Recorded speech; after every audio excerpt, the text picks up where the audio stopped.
Welcome to ఎలో TV.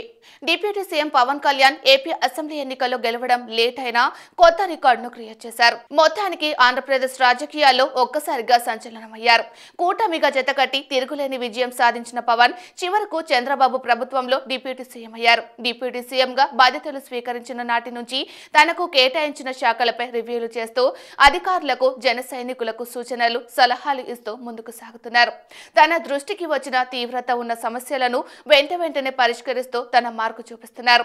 ఇంతవరకు బాగానే ఉన్న విజయవాడను వరదలు ముంచెత్తాయి.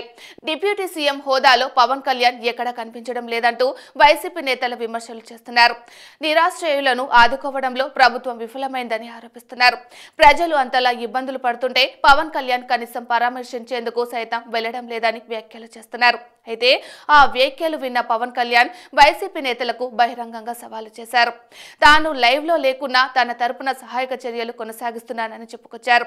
తాను ఫీల్డ్ లోకి వెళ్తే సహాయక చర్యలకు ఆటంకం ఏర్పడుతుందని, తన చుట్టూ భారీగా జనాలు చేరుతారని అందుకే వెళ్లడం లేదని తెలిపారు. ఇది కాస్త సహాయక చర్యలకు దెబ్బతీస్తుందని అన్నారు.